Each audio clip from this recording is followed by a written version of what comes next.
You must be logged in to access your account information, so please log in if you aren't already. For today's example, I'm going to log in as the demo account.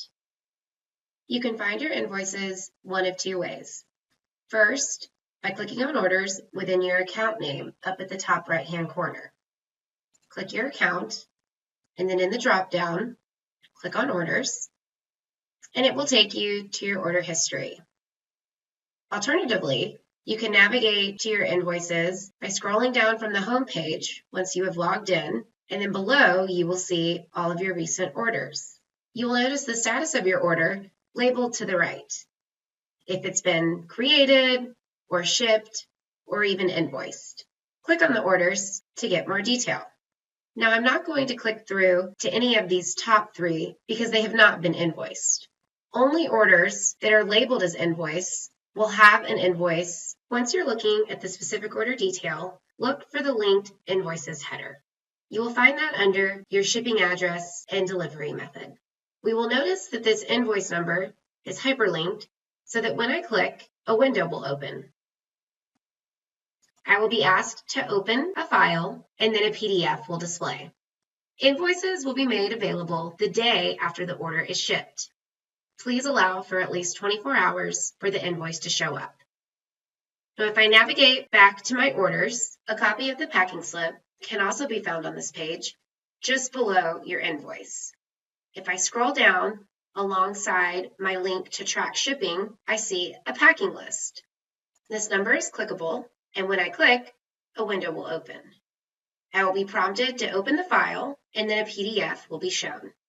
Here, I can see the packing slip and all of the contents that were included in this order. Another way to easily find information you are looking for is by searching through your orders. In this new capability, you can now type in whatever it is you are looking for, and if it is included in a past order, it will show up. Additionally, I can search by product number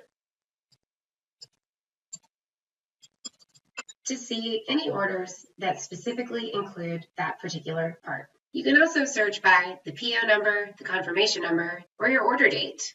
One thing to note here is that this search box is only available for orders placed through the eStore. If you want to search for orders that were placed via customer service over the phone or via email, or even through your account manager, you'll need to click on this Click Here button. It is from within this page that you can search among all orders.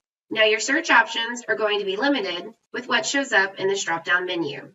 You can search based on the confirmation number, the ship to number, the material number, or the purchase order number. For example, if I know my ship to number, I can enter that, but then I only want to know my most recent orders. So just for the month of August, I would like orders that went to this ship to show up. Otherwise, if I do not select a date, all orders shipped to this ship to will show up. And below I will see my search results that match the ship to number I have typed in and that fall within the date range I have selected. If I need to see more information about any one of these orders, I click on the drop-down menu, and that detail will show. This now concludes our demonstration on finding relevant information after you've placed an order, such as invoices and packing slips. Thank you.